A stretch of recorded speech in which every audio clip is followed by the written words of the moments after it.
Allah yang setia, tidak ada yang seperti Engkau. Terima kasih Bapa, berkatilah kami semua, hati dan pikiran kami, agar kami siap untuk masuk dalam firman-Mu Tuhan. Berbicaralah bagi setiap kami, hanya dalam nama Tuhan Yesus. Semuanya berkata, amin. Tepuk tangan sekali lagi bagi Tuhan Yesus. Silakan duduk saudara. Haleluya. Selamat pagi, shalom. Saudara percaya Tuhan Yesus selalu menolong kita? Amin. Tuhan Yesus juga sudah menolong saya menyelesaikan buku keempat saya, yaitu tentang Allah Tritunggal. Ya, jadi ini yang sekarang saya edarkan. Saudara yang merasa perlu buku Allah Tritunggal bisa beli. Ya, ini sebagian membeli, sebagian gratis. Kalau ke penjara-penjara jemaat suku itu gratis. Jadi saudara kalau mau dapat gratis, ya ke penjara dulu. Dan saya yakin gak ada yang mau, amin ya. Nah, jadi lebih baik saudara beli aja. Harganya lumayan mahal karena ini 100.000 satu buku. Sebab orang yang membeli buku ini, dia sudah menyumbang untuk misi. Sebagian biaya perjalanan-perjalanan saya itu selama ini dari jual buku. Ada pengusaha yang kalau saya keluarin buku, dia bisa beli 50. Bahkan ada orang yang setiap bulan beli buku saya.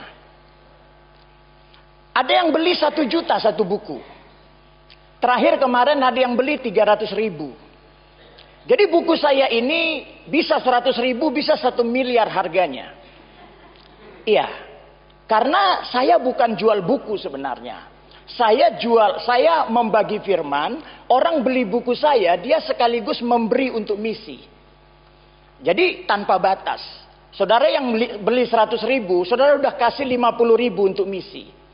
Untuk misi itu artinya saya bisa sumbangkan buku gratis ke penjara. Berarti saudara kalau beli 1, saudara sudah nyumbang 1. Atau 50.000 itu untuk perjalanan misi-misi. Ya, jadi semuanya untuk pekerjaan misi. Jadi selain saudara, jadi saudara nggak usah nyumbang untuk saya. Orang yang mau tolong saya istilahnya dalam misi suku, cukup beli buku saya. Saudara sudah menolong saya. Ya, dan ada pengusaha di Malang pernah ada yang beli 50. Satu pengusaha saya beli 50, dia bagi kepada orang-orang. Jadi dia menginjil lewat buku saya. Gitu. Jadi saudara juga mungkin sekarang selain saudara nginjil langsung, dan itu saya yakin jarang. Pak Ari itu sudah berbusa-busa mulutnya. Beritakan Injil, beritakan Injil. Jadi saudara mulai sekarang kasih buku aja. Dan penginjilan terbaik itu saudara kasih buku Allah Tritunggal. Orang yang baca ini, dia akan tahu Yesus dengan akurat. Khususnya yang non-Kristen. Saudara kasih aja buku ini, suruh dia baca. Maka sama dengan saudara sudah menginjili dia. Jadi ini bisa jadi perpanjangan lidah jemaat. Ada amin? Karena ini isinya murni penginjilan. Buku saya tidak ada cerita, tidak ada kesaksian.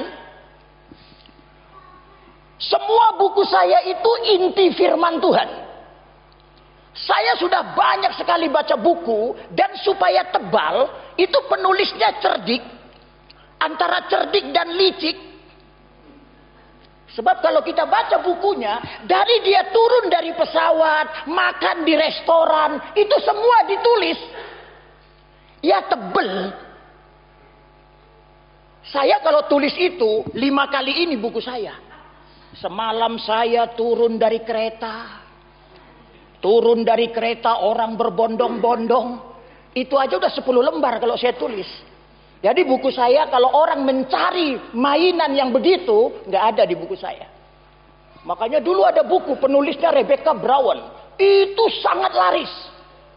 Karena yang dia ceritakan bagaimana roh jahat merasuki dia, manifestasi di dapur, di kamar. Ternyata jemaat Indonesia itu nggak suka belajar firman, sukanya dengar kesaksian yang bombastis. Apalagi kalau ceritanya setan-setan. Padahal harusnya kita nggak ada waktu untuk setan. Waktu kita hanya untuk kemuliaan Tuhan. Tapi orang Indonesia ini enggak. Kalau bikin buku laris, saya bisa. Bikin buku aja tentang setan-setan.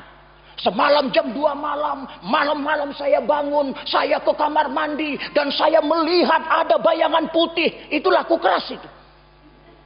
Jadi buku setan-setan. Saya berharap jemaat di Indonesia tidak suka dengan model-model begituan. Tapi kita suka kebenaran firman Tuhan.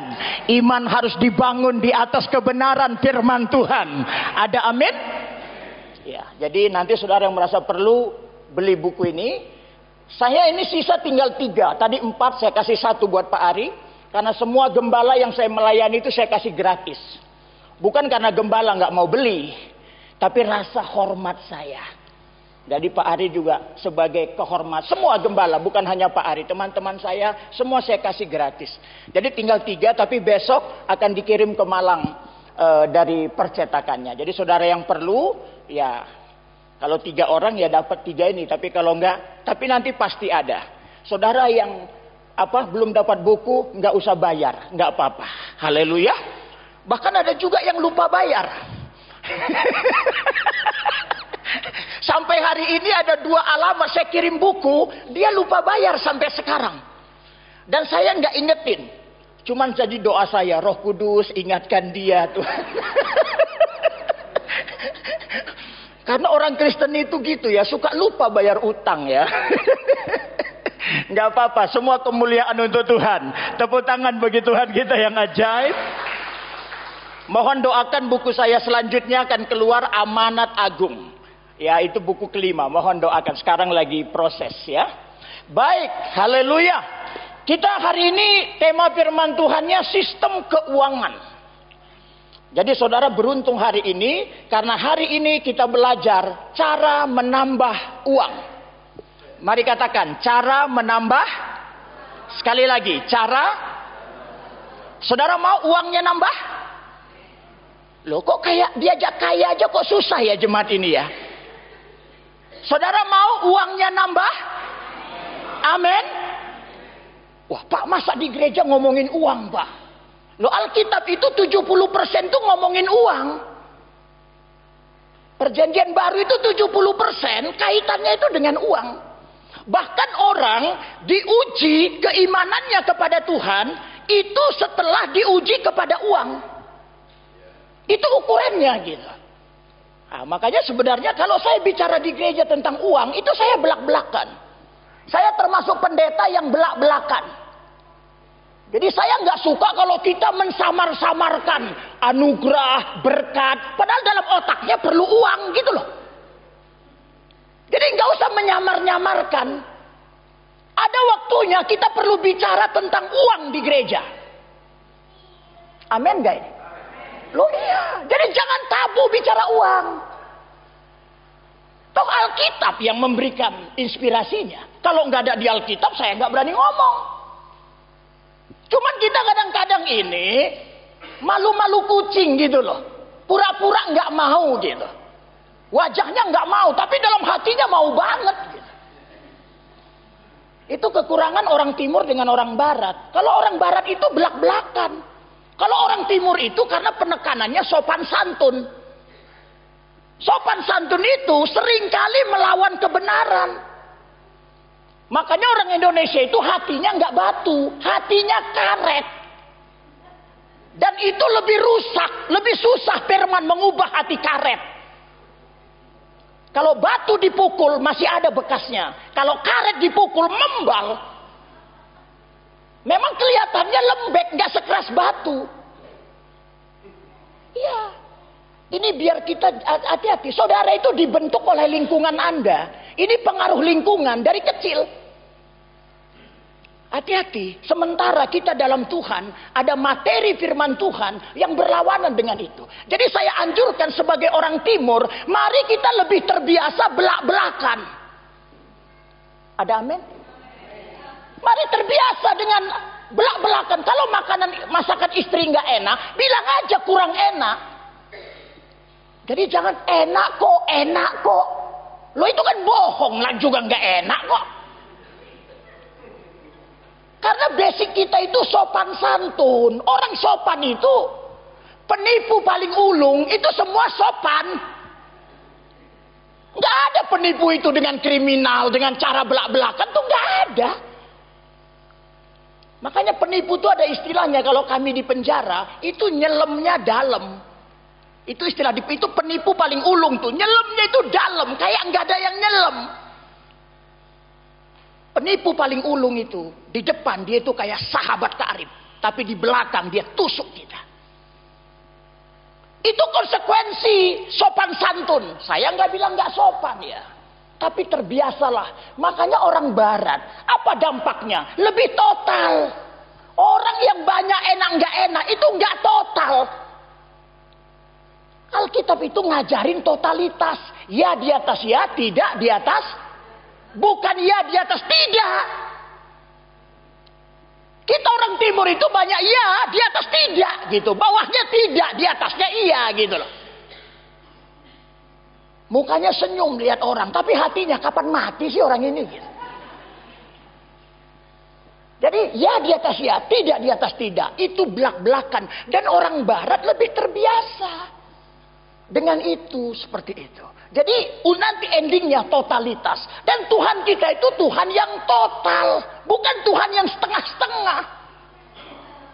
Makanya Anda kalau mau mengalami Tuhan, jangan di kulitnya, masuk ke inti ketuhanan itu total. Amin. Ikut Tuhan tuh kayak makan duren, saudara makan kulitnya, Anda cuma berdarah-darah. Makanya anjuran saya kalau makan duren, jangan makan kulitnya Bapak Ibu. Masuk ke dalamnya. Haleluya. Ikut Tuhan jangan hanya di kulit-kulit iman. Ikut Tuhan masuk ke inti iman. Masuk di dalam Tuhan. Kalau bahasa Yehezkiel, biarlah airmu tidak semata kaki, tidak selutut, tidak sepinggang, tapi kita berenang. Ikut Tuhan itu berenang total. Jadi jangan ikut Tuhan itu nanggung-nanggung separoh-separoh. Suam-suam kuku nanti Anda dimuntahkan sama Tuhan. Dimuntahkan itu lebih buruk dari nggak dimakan. Kalau ada apel nggak kita makan masih bisa kasih sama orang karena Anda nggak makan. Tapi beda kalau Anda makan lalu Anda muntahkan. Siapa yang mau makan? Anjing pun nggak mau makan. Jangan jadi umat Tuhan nanti dimuntahkan sama Tuhan. Kamu itu tanggung-tanggung. Yesus selamatkan kita itu bukan pingsan di kayu salib. Yesus itu total. Dia mati di kayu salib. Dia mati di kayu salib. Kalau nanggung itu pingsan doang. Atau kalaupun mati, mati suri. Maka Yesus mati suri di kayu salib. Enggak begitu. Dia mati total. Allah kita, Allah yang total. Kita harus belajar lebih belak-belakan ya. Nah, termasuk bicara uang ini, jangan malu-malu kucing. Apa salah kita punya uang banyak? Salah nggak punya uang banyak? Yang salah itu apa? Iya, cinta uang yang salah, bukan uangnya. Justru yang salah itu yang nggak punya uang banyak. Anda nggak punya uang banyak, Anda banyak salah. Iya, karena semua di dunia ini uang memang nggak menjamin kebahagiaan. Yang menjamin kebahagiaan itu Tuhan. Makanya Anda kalau mau bahagia, betul, jangan hampiri uang, hampiri Tuhan. Tapi uang itu menjamin kemudahan. Hidup ini kan nggak cuma soal bahagia. Hidup ini juga soal sulit atau mudah. Amin. Kalau nggak ada uang, ya nggak mudah. Sekarang ini apa yang nggak bayar pakai uang? Maaf nih, cuman buang ludah dan buang angin. Dulu dua yang nggak bayar, karena kan buang air kecil di WC udah bayar. Sekarang tinggal dua, buang ludah dan buang angin. Dulu dua, sekarang tinggal satu. Tinggal buang angin yang nggak bayar. Saya baru dari Singapura minggu lalu dengan istri saya. Di Singapura meludah itu didenda. Makanya sepanjang di Singapura saya pakai masker. Istri saya bilang, kenapa? Apa kau teroris? Kata istri saya. Bukan, saya ini terbiasa banyak meludah. Saya bilang, saya takut didenda di Singapura. Dan kau sering lupa mengingatkan suamimu. Jadi saya suka meludah, itu kelemahan saya. Pengkhotbah itu banyak meludah, karena banyak ngomong mungkin ya. Pak Ari juga begitu, cuman dia nggak belak-belakan. Di Singapura meludah salah, didenda. Jadi sekarang semua perlu uang begitu. Makanya dibilang uang tidak menjamin kebahagiaan, tapi uang menjamin kemudahan. Kalau saudara uangnya nambah, berkatnya nambah, makin banyak, maka konsepnya bukan makin bahagia. Tapi semakin banyak berkat kita, konsepnya semakin banyak peralatan untuk kita mudah menyatakan kemuliaan Tuhan dimanapun kita berada. Haleluya. Saya berkeliling beli tiket, emang pakai bahasa roh. Saudara coba telepon travel, tolong tiket saya ke Jakarta, saya bahasa roh dulu ya 2 menit. Travel nggak terima transfer bahasa roh, dia bilang transfer uang Bapak Ibu. Ya. Kita mau bangun gereja apa semuanya perlu keuangan. Makanya satu hal, kita juga perlu membangun satu kehidupan jemaat yang makin hari makin banyak berkatnya, dan salah satu berkat adalah keuangan. Amin. Ibu-ibu setuju kalau suaminya nggak banyak uang? Tuh dengerin. Saya paling tahu wanita, naluri wanita itu gereja dan belanja. Loh, saya tahu wanita, wong istri saya wanita. Jadi saya terbiasa dibangkrutkan oleh wanita. Apalagi anak saya dua wanita. Di rumah 3 wanita, 1 pria. Saya memang paling ganteng. Karena nggak ada laki-laki lain, tapi saya juga paling bangkrut. Karena ada 3 wanita di sekeliling saya. Anda suami-suami dengar baik. Jangan katakan istrimu bahagia kalau dia nggak bisa belanja. Ada tadi ibu-ibu yang amin. Pasti amin. Nggak ada ibu-ibu yang bahagia kalau suaminya bangkrut, suaminya itu kere. Nggak ada. Ya, makanya istri saya paling bahagia. Semua permintaannya saya upayakan bisa. Dia kalau beli tas, saya terbiasa beli 2 kali lipat dari harga yang dia mau. Dia bilang, saya mau beli ini Pak. Berapa harganya? Sekian. Ada nggak yang lebih mahal? Kalau Anda mau buktinya, saya kasih WA istri saya, tanya dia. Saya tidak pernah diskon pembelian istri saya. Saya nggak pernah bilang, ada nggak yang lebih murah? Kalau ada yang gratis, itu tas bekas. Karena saya tahu wanita seperti apa. Sama aja dengan kita. Kita kan senang diberkati Tuhan kan? Karena kita ini wanita, mempelai wanita. Kita juga senang kalau diberi sama Tuhan. Yang nggak senang itu kalau suruh ngabdi kan? Istri-istri disuruh bikin makanan, disuruh pijit, disuruh nyuci, itu nggak enak. Tapi juga harus dilakukan. Suamimu adalah rajamu. Biar seimbang kapalnya. Kasihan suami-suami udah bangkrut, istri-istri nggak. Iya. Istri itu harus seperti Sarah kepada Abraham. Sarah sama Abraham manggilnya Tuan. Makanya istri-istri seumur hidup pernah manggil suaminya Tuan? Kalau belum, bertobat sedikit. Iya, jangan hanya bangkrutin suami.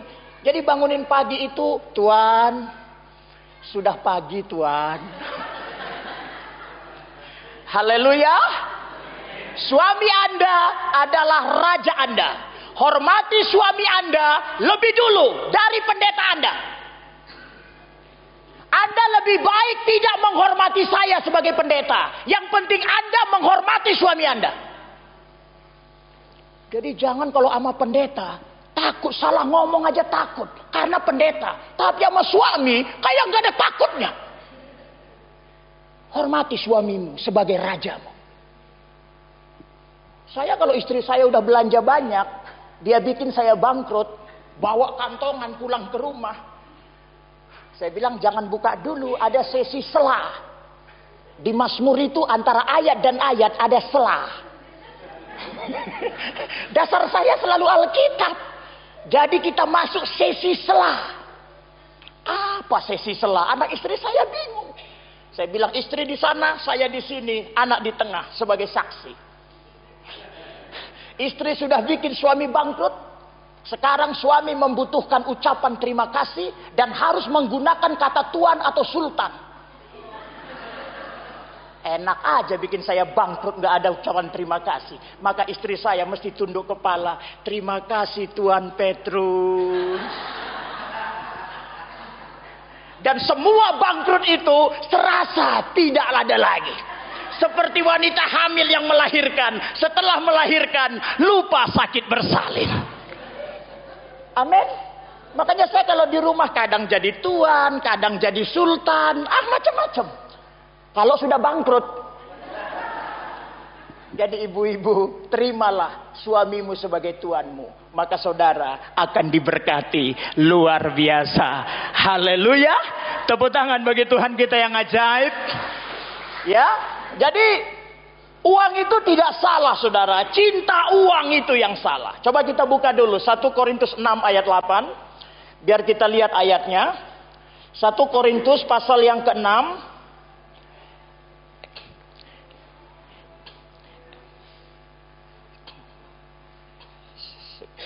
Kita lihat ayatnya. Ini yang tidak boleh ya. Sorry, 1 Timotius 6 ayat 10. 1 Timotius 6 ayat 10. Mari kita bangkit berdiri. Menghormati firman Tuhan. Mari bangkit berdiri. Kita baca ini dulu. 1 Timotius 6 ayat yang ke-10. Ini yang tidak boleh ya. Mari baca. 2, 3. Akar segala kejahatan ialah sebab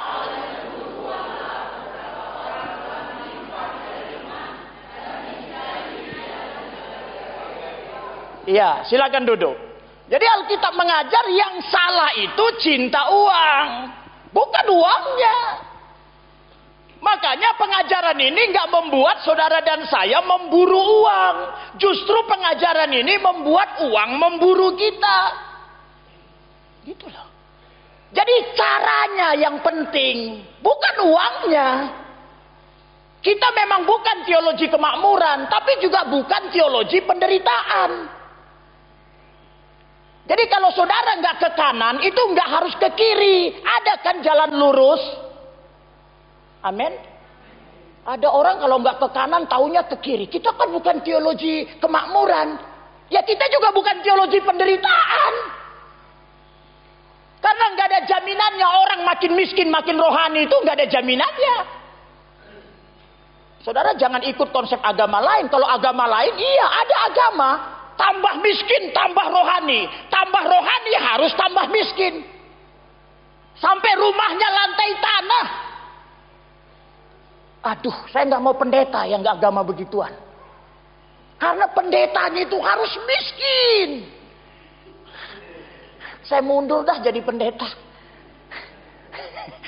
Jadi kalau kita bukan teologi kemakmuran, bukan juga teologi penderitaan. Kita teologi kebenaran. Paulus bilang, aku tahu kelimpahan, aku tahu kekurangan, semua aku tanggung di dalam Dia. Ya. Jadi, saudara, memburu uang yang tidak boleh. Makanya kita di gereja mendapat uang, mendapat berkat, bukan caranya memburu uang. Saudara jangan memburu uang. Nanti semuanya dihitung dengan uang. Sampai nggak bisa gereja, nggak bisa doa, nggak bisa baca Alkitab, alasannya cari uang.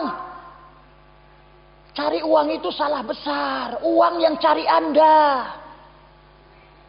Uang itu benda, kita ini jiwa. Jangan cari yang lebih rendah dari Anda. Makanya kita nggak boleh nikah sama binatang karena kodratnya lebih rendah. Selucu-lucunya binatang, jangan dilamar. Ya, karena lebih rendah, lebih baik sama manusia, walaupun jelek, asal sekodrat. Uang itu di bawah binatang. Jadi kalau ada manusia cari uang, ini udah turun 2 level. Dan orang yang cari uang, dia itu dicari Tuhan. Tuhan di belakang, balik Pak, balik Bu. Kamu salah cari. Makanya jangan ada bahasa bekerja cari uang, usaha cari uang. Uang kok dicari.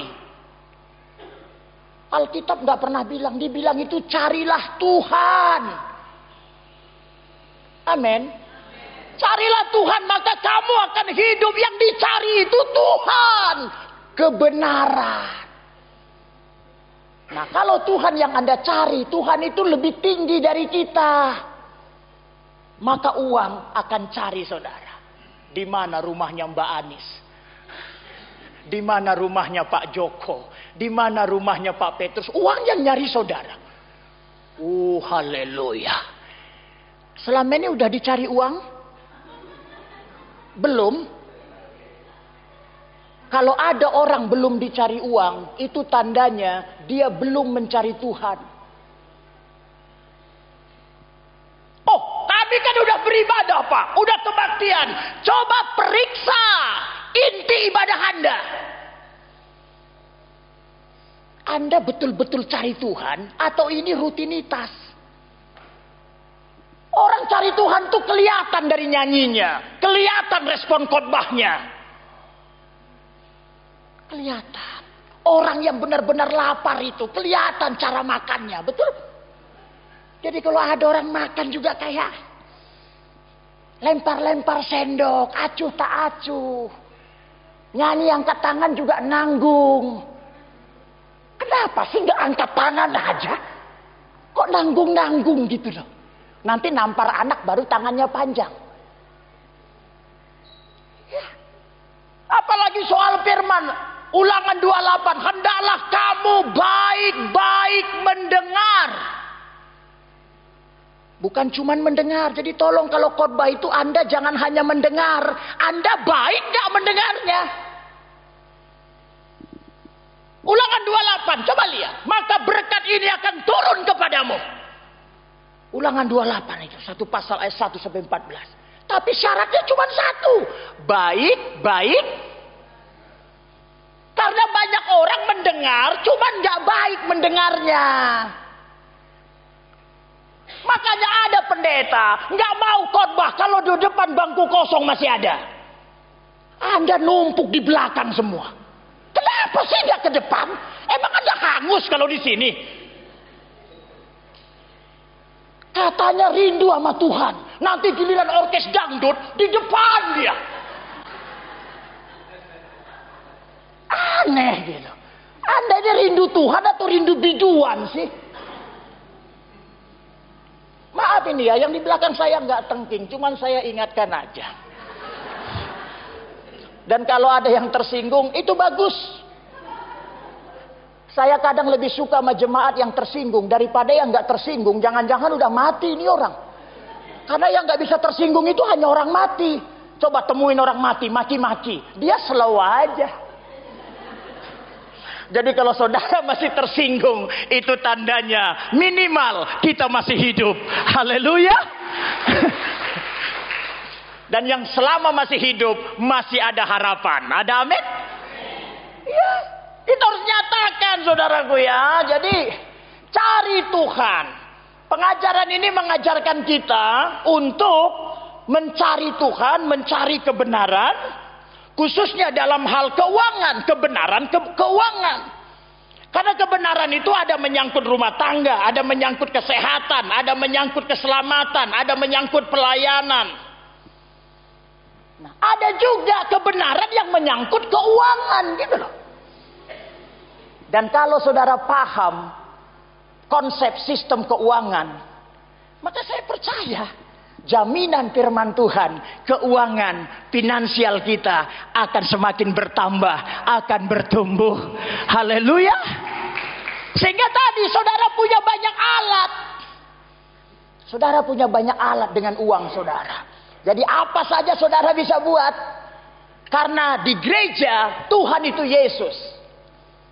Tapi di dunia Tuhan itu uang. Anda kalau lewat perapatan jalan, kan sering ada Pak Ogah itu. Anda jangan bilang, saya orang Kristen, tolong dong duluan. Gak ada. Kalau di Bandung, Anda Kristen malah dibelakangin. Kristen ini minoritas ini.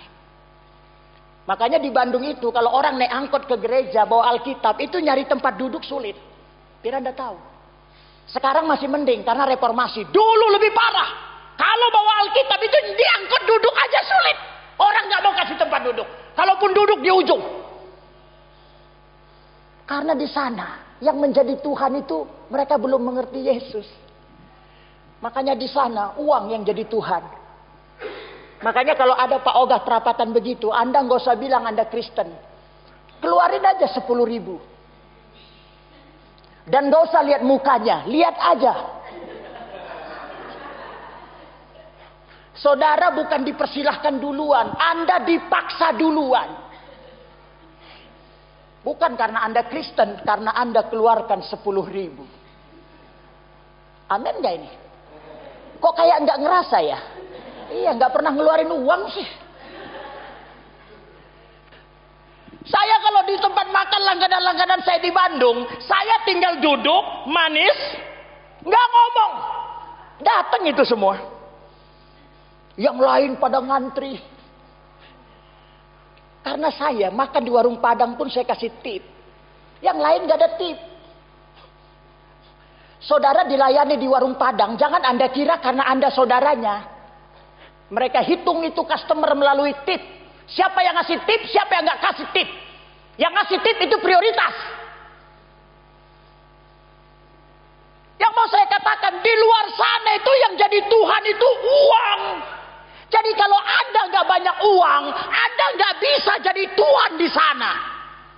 Saya ini nggak cerita nyogok dan lain-lain ya. Ini bukan melanggar hukum. Ini yang nggak melanggar hukum. Saya nggak bilang, oh mainkan uang untuk nyogok. Oh nggak begitu konteksnya. Ya. Saudara umpamanya mau nginjili orang. Traktir dulu. Ajak makan. Makanya 2 sarana penginjilan terbaik. 1 di meja makan. 2 di tempat olahraga. Jadi siapa yang Anda mau injili? Traktir dulu. Kirim beras dulu. Amin. Dan traktir itu pakai uang atau bahasa roh? Habis ngebaso bahasa roh lunas gitu. Makanya kita perlu banyak uang. Supaya kita bisa pakai untuk kemuliaan Tuhan. Untuk menjangkau jiwa. Amin. Sampai hari ini 1 tahun kita di Baliaga. Utus Saka di sana dengan istrinya. Kita rutin bagi beras, sembako. Keluarin uang. Karena kita sekarang pramisi, 1 orang pun belum ada yang bertobat. 1 orang pun belum ada yang dibaptis. Kita udah keluarin banyak uang. Dan kita akan keluarin lebih banyak uang lagi. Karena untuk Saka saja 2 juta 1 bulan kita kirim. Belum hal-hal yang lain. Menangkan suku itu juga perlu uang. Amin. Dan jangan begitu mau pergi patungan. Itu tandanya gak ada uang. Patungan kalau mau pergi. Itu tandanya uangnya kurang. Coba uangnya banyak. Ya pergi aja kan. Amin gak? Saudara juga malas pergi karena dia tahu gak ada uangnya. Makanya saya gak pernah mau pergi baru kumpul uang. Ampun deh. Tiket saya untuk 2 tahun ke depan udah ada. Mau pergi baru mikirin uang. Gak begitu cara melayani. Dulu saya awal-awal betul mau pergi, bahkan uang beras istri saya pakai, uang dapur saya pakai. Itu awal-awal. Sekarang tiket saya 2 tahun ke depan juga sudah ada, jadi tinggal saya mau kapan pergi aja. Masa mau pergi patungan, ini belum cukup, undur. Ampun deh. Kok kayak tertuduh begini? Biasa aja, kita keluarga, ada amin? Jadi yang muda-muda ini anggap aja kakak ngomel-ngomel. Yang udah tua anggap aja ini ponakan ngomel-ngomel. Aduh, buku saya kayaknya nggak akan dibeli nih kalau begini.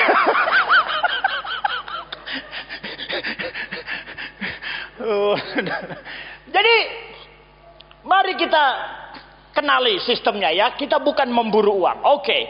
Sekarang kita lihat sistem yang pertama. Teruskan slide-nya. Ada 2 sistem keuangan di dalam Alkitab, saudara-saudara ya. Oke, terus kita sudah lewati itu. Pertama adalah bekerja dan berusaha. Ucapkan, bekerja dan berusaha. Lebih keras, bekerja dan berusaha. Ya, jadi sistem pertama untuk menambah keuangan bagi hidup orang percaya, maka orang percaya itu harus ada pekerjaan atau usaha. Ya, jadi uang itu nggak turun dari langit, kita harus buat sarana. Katakan sarana. Lebih keras, sarana. Kita harus buat jembatannya. Uang itu nggak tiba-tiba jeblok turun satu karung di dapur saudara. Nggak seperti itu. Ya, kalaupun seperti itu kebanyakan bukan jemaat, itu pendeta. Kalau saya udah terbiasa, Anda tahu salah satu kesukaan saya. Salah satu kesukaan saya adalah mengecek uang di rekening saya.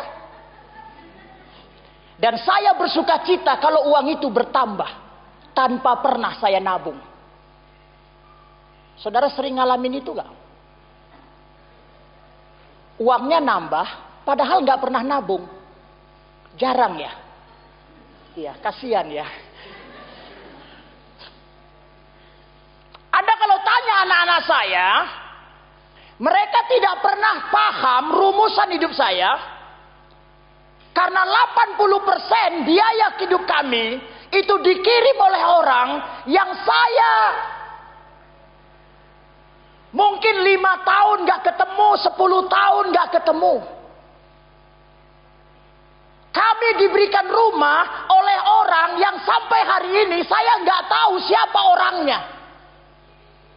Itu rumah yang kami pakai. Sampai saya minta WA-nya dia karena dia memberi lewat orang lain. Saya cuma mau bilang terima kasih, thank you. Minta WA-nya. Dan dia titip pesan, kasih tahu Pak Petrus, dia nggak perlu tahu saya, terima saja rumah itu, saya tahu apa yang dia kerjakan, dan nggak usah ada thank you. Sampai hari ini saya nggak tahu siapa yang kasih rumah saya. Sampai hari ini uang kami di rekening untuk keluarga kami, 80% saya nggak pernah ketemu orang yang ngasih uang itu. Jadi anak-anak PA saya bilang, ini bukan saya mau bersaksi sama saudara. Saya yang full timer aja dipelihara begitu. Apalagi Anda yang punya kerja, punya bisnis. Harusnya 10 kali lipat lebih mengalami kami. Kami ini nggak ada jembatannya loh. Makanya kesaksian mujizat bicara keuangan. Harusnya bisnismen. Harusnya pengusaha. Seperti kemarin pengusaha yang membawa kami ke Singapura. Saya bilang, saya nggak mau ke Singapura, saya maunya pelayanan. Kasih uang aja untuk saya ke suku. Dia bilang nggak boleh. Pak Petrus sudah sering misi, sekarang harus pergi ke Singapura, jalan-jalan bersama istri dan jangan keluar 1 sen pun. Dia siapkan semua sampai belanja, sampai dikasih persembahan kasih, pulang dari Singapura. Itu baru pengusaha. Dan dia bersaksi, dia sudah memberi sejak gaji suaminya 150.000. Suaminya dulu penjaga toko karyawan orang. Sekarang punya 22 pabrik. Amin. Dia dikejar oleh uang. Jadi kami saja pendeta mengalami itu. Masa saudara tidak mengalami itu? Makanya saudara, bukalah akses bekerja, bukalah akses usaha saudara. Ya, makanya di dalam surat yang lain Paulus bilang yang bekerja itu jangan. Coba kita lihat ayatnya ya. Coba buka ayatnya di dalam 2 Timotius. Apa kata Paulus soal bekerja ini saudara ya? 2 Tesalonika 3 ayat 10. Ya, ini ayatnya soal ini. 2 Tesalonika 3 ayat yang ke-10, saudara. Mari kita baca firman Tuhan ini. Ya, 2 Tesalonika 3 ayat 10. Tesalonika, sorry, bukan Timotius. Tesalonika 3 ayatnya yang ke-10. Ya, mari baca. 2, 3. Sebab juga waktu kami berada di antara kamu, apa? Jika seorang, iya, itu penegasan saudara. Orang Kristen itu harus bekerja, harus berusaha. Gitu. Dalam batas-batas kewajarannya, Bukan gila kerja, yang dibilang itu bekerja, bukan gila kerja. Ya, orang gila kerja itu katanya orang Jawa Timur. Mohon maaf ini ya, karena Jawa Tengah itu gila hormat. Katanya begitu, makanya banyak kesultanan Jawa Tengah. Jawa Barat itu gila kawin. Ya, makanya Jawa Barat itu banyak sekali soal kawin mengawinkan itu paling bermasalah. Nah, Jawa Timur ini apa? Ya itu, jadi Anda ini jangan gila kerja. Anda lupa kalau di Jawa Timur? Atau ada yang mau pindah ke Jawa Barat? Saya aja pengen ke Jawa Timur, masa Anda mau ke Jawa Barat? Di Jawa Barat udah nggak ada suku. Jawa Timur ini 5 suku. Jadi rapot paling merah di Pulau Jawa itu Jawa Timur. Karena PR-nya paling banyak. Tapi juga itu tandanya gereja Jawa Timur sebenarnya lebih dahsyat karena pekerjaannya banyak. Amin. Ya, jadi kita harus bekerja, bukan gila kerja. Kembali kepada slide-nya ya. Nah, saudara-saudara, supaya Tuhan memberkati pekerjaan usaha saudara. Ya, apa konsepnya? Supaya lewat keuangan itu, lewat pekerjaan atau usaha itu, ya, saudara secara keuangan, secara finansial, ya. Apa konsepnya? Supaya Tuhan memberkati. Konsepnya itu satu, lakukan segala sesuatu seperti untuk Kolose 3. Jadi waktu saudara bekerja, waktu saudara berusaha, bukan untuk manusia, apalagi untuk uang. Ya, ini mengangkat hidup orang-orang Kristen yang di level bawah. Coba kalau ada orang Kristen yang karyawan, yang satpam, yang asisten rumah tangga, yang gajinya UMR. Kalau dia hanya dapat berkat dari gaji, kapan beli rumah? Kapan beli mobil? Kapan nolong orang? Ya kan? Paling cukup makan. Ya. Dan ini sebenarnya nggak boleh terjadi. Karena saudara dulu, dosen saya bilang, profesi kita itu hanya sejauh profesi. Hak hidup kita itu anak Allah. Jadi intinya orang Kristen itu berkat keuangannya tidak sejauh gajinya, tidak sejauh kerja kerasnya. Ada amin nggak? Ada amin nggak? Karena hak hidup kita itu anak Tuhan. Tuhan kita kaya nggak? Kaya ya. Rumahnya aja lantainya emas loh katanya. Lantainya. Jadi yang diinjek-injek itu emas. Jadi saudara kalau mau diberkati cukup bilang, malaikat tolong nyapu. Karena debunya saja itu emas. Suruh aja malaikat nyapu. Oh, Tuhan kita itu maha kaya. Nah, karena dia maha kaya, yang dibutuhkan sama kita itu sebenarnya satu DNA, satu link. Jangan sampai Tuhan itu FM, kita AM gitu. Jadi saya ingin cetuskan pada saudara bahwa orang Kristen tidak hidup berdasarkan gajinya, tidak hidup berdasarkan kerja kerasnya, tidak hidup berdasarkan banting tulangnya. Bahkan dikatakan berkat Tuhan jadikan kaya, susah payah tidak. Saudara mau kaya? Saudara mau kaya? Apa yang buat kaya? Berkat Tuhan apa kerja keras? Kan jelas. Jadi bukan kerja keras yang bikin kaya. Berkat Tuhan. Ya, Tuhan yang memberkati pekerjaan saudara. Tuhan yang memberkati usaha saudara. Itu yang membuat kita kaya. Itu yang membuat keuangan kita bertambah dan melimpah. Bukan kerja keras. Nah, jadi sekarang sebagai umat Tuhan yang perlu kita pelajari bagaimana caranya supaya berkat Tuhan itu turun. Amin. Bukan menambah kerja kerasnya.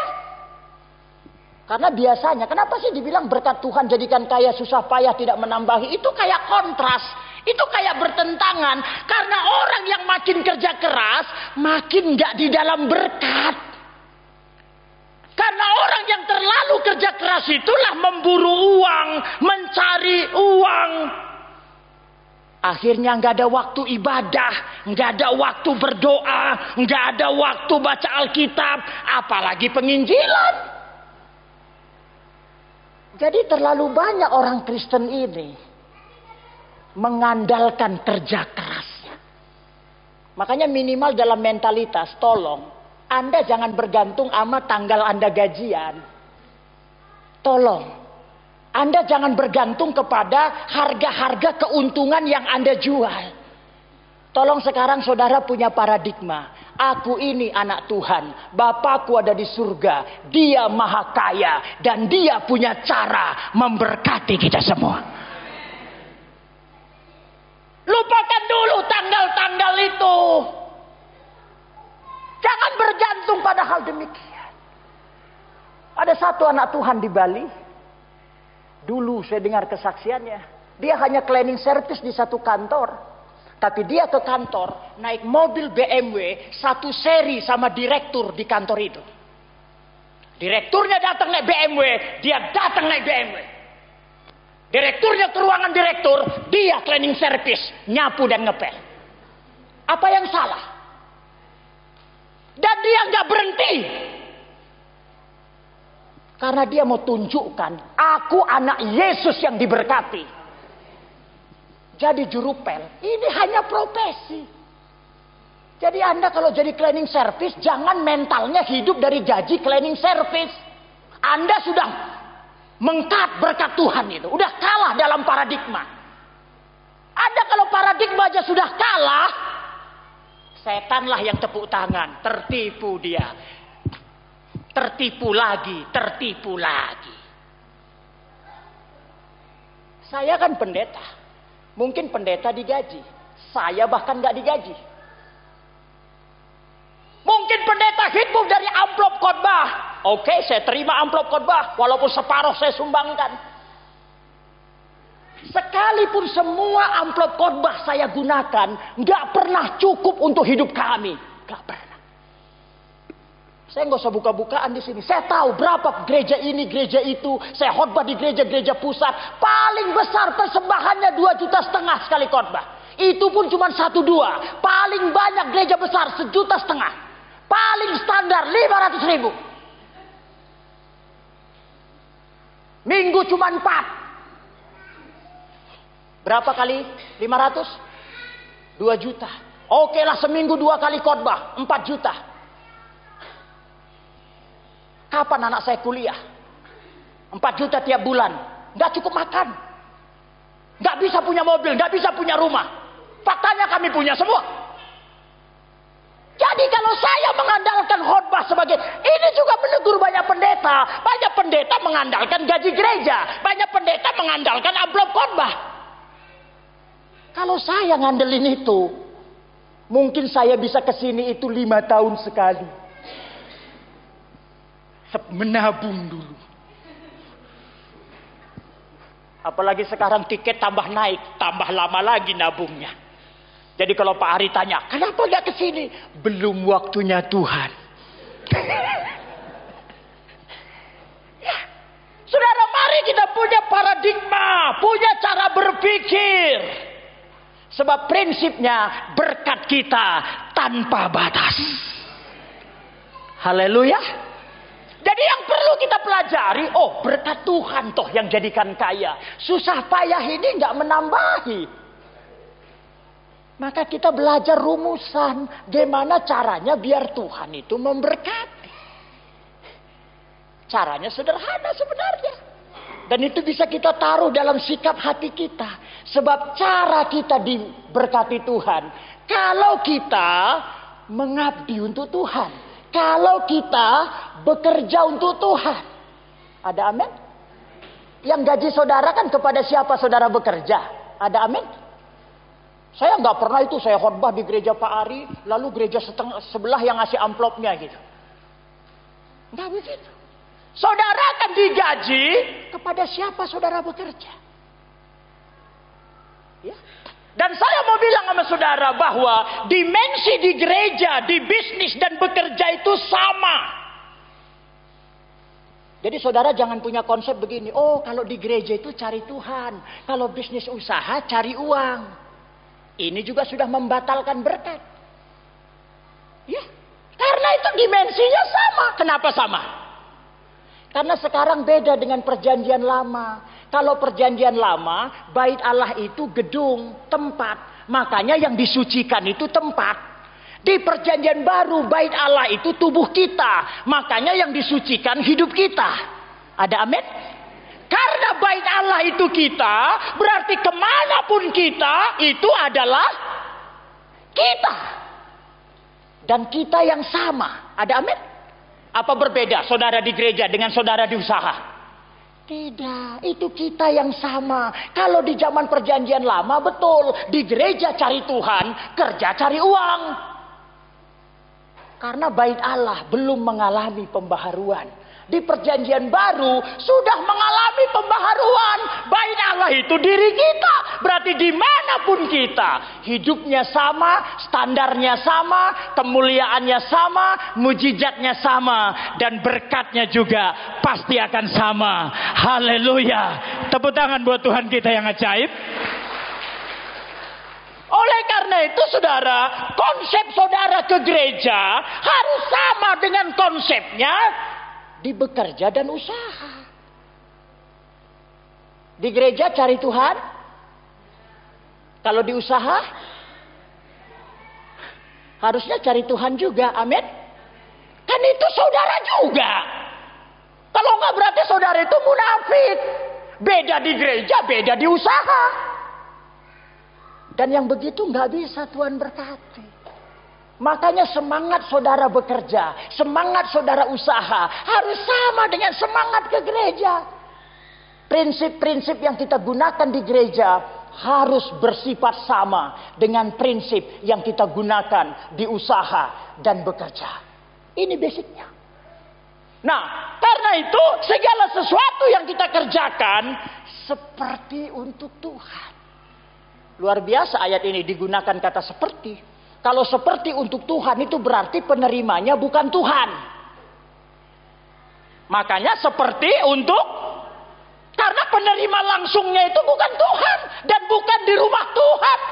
Itu di toko kok. Itu di pabrik. Bahkan di ladang.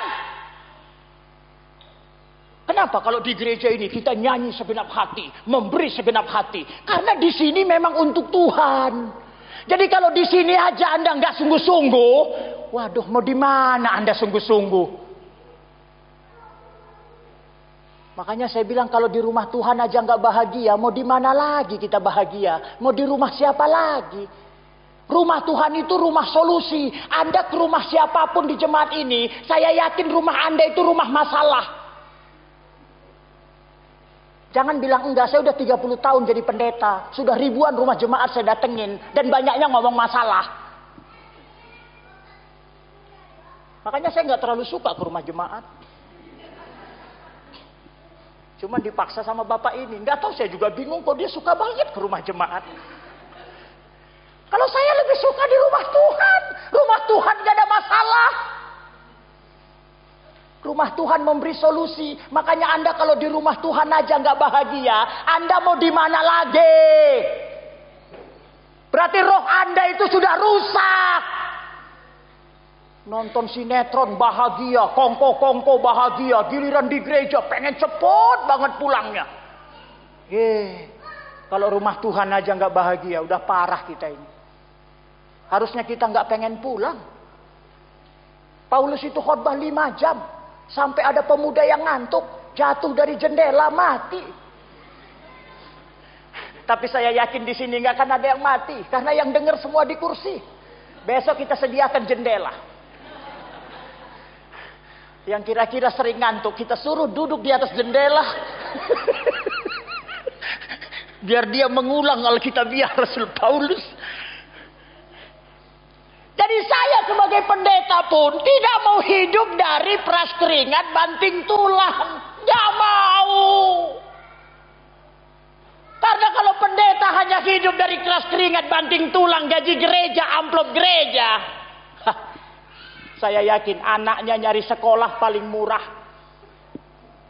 cari rumah paling murah. Makanya banyak orang gak mau jadi pendeta kan. Apalagi jadi anak pendeta kan. Makanya zaman dulu kalau ada menantu pendeta ketemu mertua, makan apa? Kita makan nasi sampai hari ini, nasi uduk, nasi kuning. Nggak pernah makan pasir. Istri saya itu anak kolonel. Dari SMP udah dikawal, kemana-mana tersedia. Makanya nggak bisa masak, nggak bisa nyuci. Dia masak bayam, rasa kangkung. Dan dia bilang, rasa apa Pak? Saya bilang, kita beli aja. Dari menikah sampai sekarang 90% makanan di rumah kami beli. Anak saya sudah kerja, sudah lulus kuliah. Sampai sekarang beli. Bayangkan borosnya kami. Gak pernah masak. Saya bilang sudahlah, inilah takdir anak kolonel. Inilah nasibku. Makanya saya lebih suka juga dapat anak tuh dari yatim piatu. Itu pasti bisa masak. Karena dari SMP sudah mandiri. Anak istri saya anak kolonel, anak bungsu lagi. Saya laki-laki yang gentle. Saya tipe laki-laki yang sangat bertanggung jawab. Karena laki-laki itu tanggung jawab, wanita itu menyenangkan. Anda gagal jadi wanita kalau Anda nggak bisa menyenangkan. Dan Anda gagal jadi laki-laki kalau Anda nggak bisa tanggung jawab. Makanya laki-laki itu pencapai target, wanita menciptakan suasana. Makanya wanitalah yang bikin indah segala warna. Bayangkan kalau pria sejati laki-laki semua, bawaannya berantem. Makanya Anda, di sini ada wanita? Ada wanita? Apakah Anda wanita yang menyenangkan? Anda belajar jadi wanita menyenangkan, minimal menyenangkan suamimu. Jangan sampai suamimu pun gak senang sama kamu. Lalu bilang, jangan selingkuh, jangan selingkuh. Loh kamu gak menyenangkan gimana? Itu sama aja orang lapar, jangan makan di luar ya.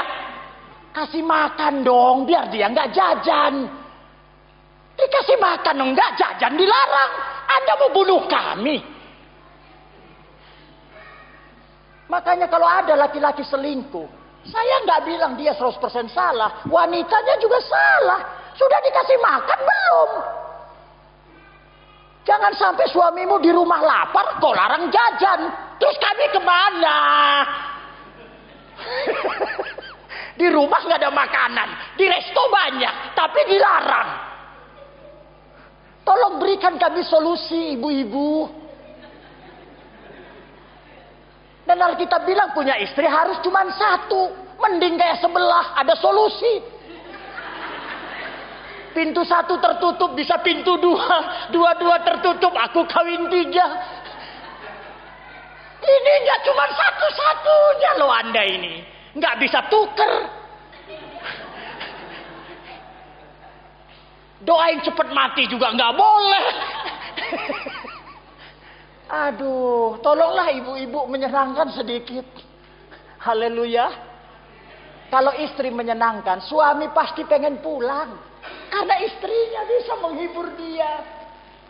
Jadi kalau suami banyak di luar, itu istrinya dipertanyakan. Jangan sampai ketemu istri kayak ketemu musuh. Cara menyenangkan suami, syarat pertamanya itu cuma satu. Bicaralah dengan nada rendah. Makanya istri-istri belajar sama pemain keyboard, belajar sama WL. Ada do, ada do. Amin. Jangan do-nya do. Kalau Madura do. Lebih medok. Tolong pelajari oktavnya itu yang rendah, ada do. Amin. Jadi ngomong sama suami itu, belajar nada paling rendah.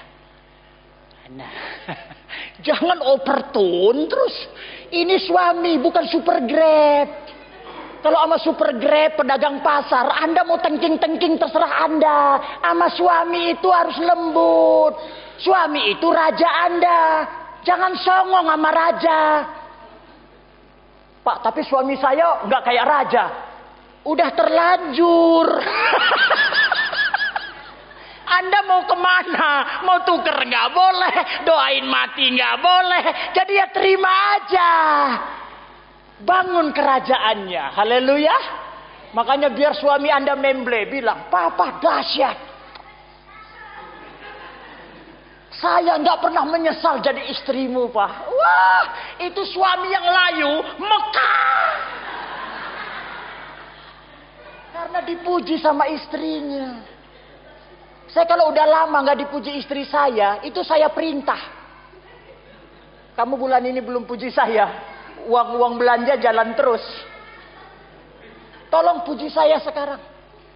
Karena saya kadang pengen dipuji. Makanya saya juga yakin Tuhan itu juga senang kita puji-puji. Saya bilang, wah istri saya nggak mau, saya bayar. Berapa per menit? Aku bayar loh. Aku transfer loh habis ini. Saya terbiasa transfer uang sama istri saya tanpa dia duga.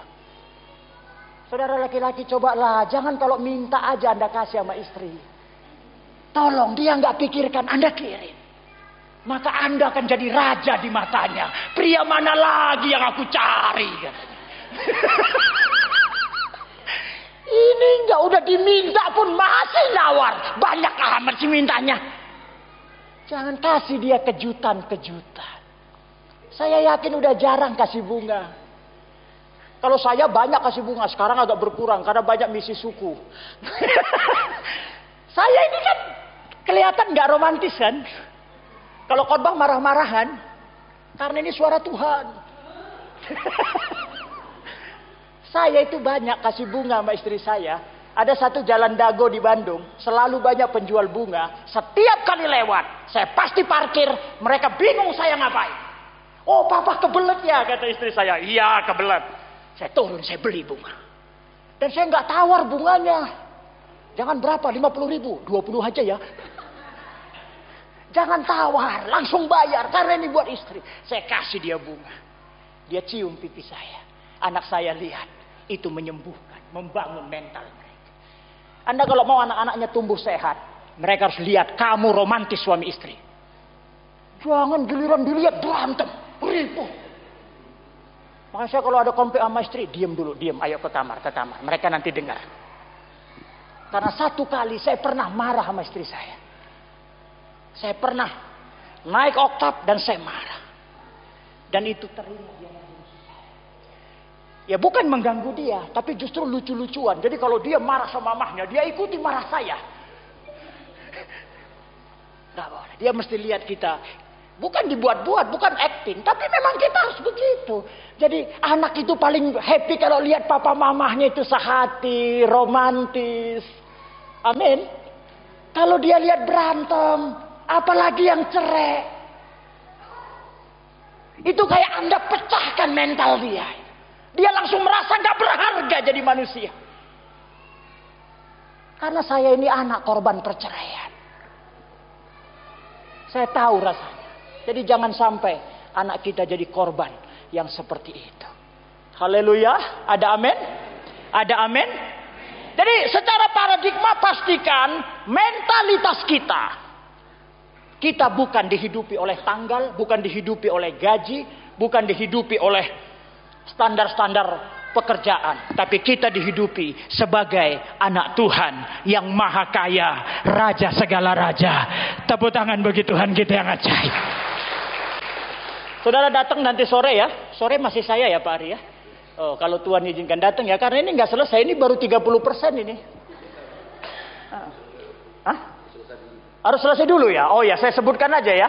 Karena jam 8 ini saya harus khotbah lagi nih. Hah? Orangnya lain ya. Maksud saya tadi biar mereka datang lagi. Inilah terlalu baik Bapak ini. Oke, jadi bekerja itu lakukan segala sesuatu seperti untuk Tuhan. Jadi walaupun penerimanya itu bukan Tuhan, ya, kita kalau bekerja atau usaha penerimanya manusia, tapi dalam hati dan pikiran kita itu seperti untuk Tuhan. Bahkan ada pekerjaan yang nggak ada penerimanya. Coba penyapu jalanan itu, siapa yang nerima? Nggak ada. Dan kalau dia hidup dari gajinya, paling cukup makan. Kalau dia orang Kristen, apa begitu terus? Dia harus menyapu jalanan seperti. Ada amin? Kalau orang sudah tahu prinsip ini,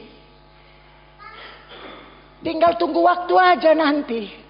Dia udah ada di rel yang tepat. Saudara, di bisnis itu ada 2 titik, kata mentor saya. Karena mentor saya bukan pendeta full time, dia pendeta pengusaha. Dia bilang titik pertama itu namanya titik proses. Titik kedua itu namanya titik ledak. Jadi ketika tadi orang itu menyapu jalanan seperti untuk Tuhan, itu dia di titik proses. Saudara layani orang seperti untuk Tuhan padahal nggak beli.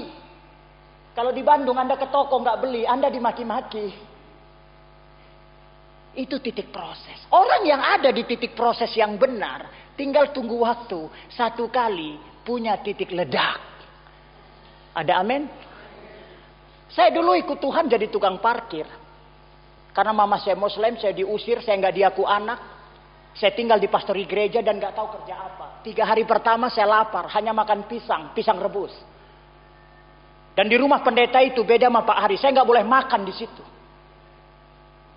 Jadi saya nggak boleh makan 1 butir nasi di pastori, harus kerja. Dan saya nggak bisa kerja apapun. Saya kerja tukang parkir. 6 bulan saya tukang parkir. Singkat kata, bukan saya yang mau berhenti jadi tukang parkir. Ada satu jemaat pengusaha dan dia tahu saya. Saya nggak bisa bersaksi sama saudara, nggak ada waktu. Tapi saya seringkali parkir 12 jam, kasih setoran ke bos dan ke gereja. Hanya untuk ibadah, saya nggak ambil gaji. Dan dia tahu, akhirnya dia yang minta saya berhenti jadi tukang parkir. Poin saya, kalau Anda ada di titik proses yang benar, bukan Anda yang berusaha untuk kaya, bukan Anda yang berusaha untuk keluar, tapi Tuhan lewat seseorang akan mengangkat hidup kita. Amin. Sampai orang itu tahu, mentor yang tadi saya katakan, dia tadinya karyawan pabrik biasa. Satu kali ada pabrik punya masalah.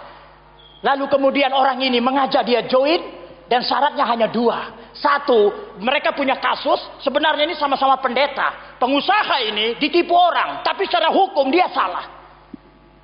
Dan dia ajak mentor saya untuk join, hanya 2 gendangnya. 1, kalau sukses, kita punya pabrik ini sama-sama.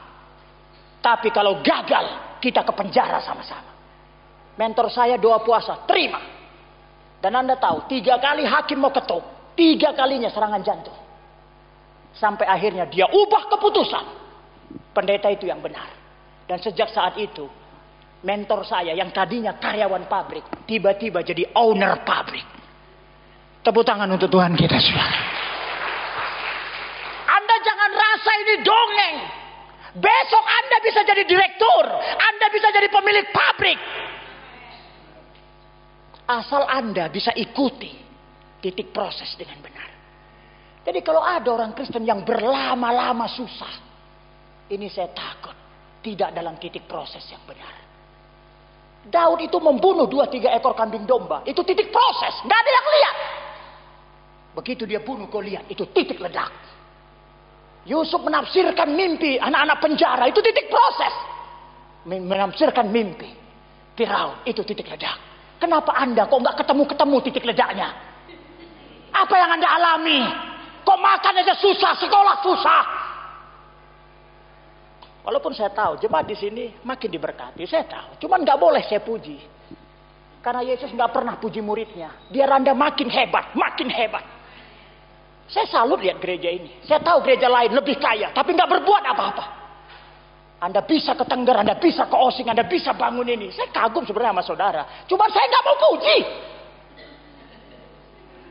Karena kalau saya puji, Anda selesai berkarya.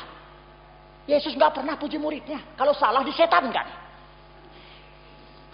Harusnya Yesus puji dong. Menurut orang siapa aku? Elia, Nabi, salah semua. Menurut kamu siapa aku? Petrus bilang Mesias. Harusnya dipuji dong. Oh mantap juga kamu Petrus. Nggak dipuji. Bukan kamu yang mengatakannya. Hebat aja salah. Jadi kalau hebat itu bukan kamu. Kalau salah disetankan. Jadi kalau Anda membangun ini, itu bukan Anda, ini Tuhan. Kalau salah, disetankan. Ya, Anda harus berani begitu. Kalau berani duduk di gereja. Kalau enggak, cari tempat duduk lain. Di gereja ini pelajarannya, ini materinya. Ada amin? Tapi dengan begini, saya yakin kita akan makin dahsyat lagi, makin luar biasa lagi. Oh, satu hari saya yakin di sini saya akan khotbah dengan owner-owner. Saya akan khotbah dengan komisaris-komisaris, pejabat-pejabat. Kalau generasi Anda tidak, anak cucu Anda. Saya merasa itu di sini ada kebangkitan sebenarnya. Ibarat hujan itu udah ada gerimisnya. Kan nggak langsung hujan lebat kan? Gerimis dulu. Bau sate itu kan bau asapnya dulu. Saya sudah merasa di sini nih ada asap-asap keberhasilan, ada asap-asap keuangan, ada asap-asap berkat. Haleluya. Ada amin. Kok kayaknya pengen khotbahnya lebih lama ini. Jadi, tapi itu harus merasuk, saudara. Harus merasuk seperti untuk Tuhan itu harus merasuk. Haleluya. Tepuk tangan sekali lagi bagi Tuhan Yesus. Ya, yang kedua, yang terakhir saya ucapkan saja bahwa sistem finansial yang kedua adalah berkemurahan, menabur dan memberi. Karena itu, mari menabur. Ini jalan tolnya. Ini percepatan. Saudara mau lebih cepat, nabur. Seperti tadi saya bilang yang punya 22 pabrik. Dari gaji 150.000 itu udah nabur. Dia bilang minimal 20%. Dari 150.000 loh. Bayangkan. Makanya nggak heran kalau dia diberkati. Karena orang kalau memberi itu jalan tol. Apa sih keunggulan jalan tol? Percepatan. Ada amin? Tapi jalan tol ada bayarnya. Jalan biasa gratis. Jalan tol lebih cepat. Tapi bayar. Mau lebih cepat diberkati? Bayar. Dan bayarnya nggak pakai doa, nggak pakai pelayanan, pakai nabur uang. Anda tanam uang yang tumbuh uang. Mulai menabur, itu jalan tolnya. Dengan dua ini, walaupun belum semua, kalau penjelasannya memang ini seminar sebenarnya, tapi ini ibadah raya. Tapi mari tangkap prinsipnya dan mulai kerjakan. Saya yakin keuangan kita akan semakin Tuhan berkati. Tepuk tangan bagi Tuhan Yesus. Mari kita bangkit berdiri. Haleluya, Bapak Ibu Saudara. Mari kita bangkit berdiri. Haleluya, haleluya. Puji Tuhan. Biarlah hati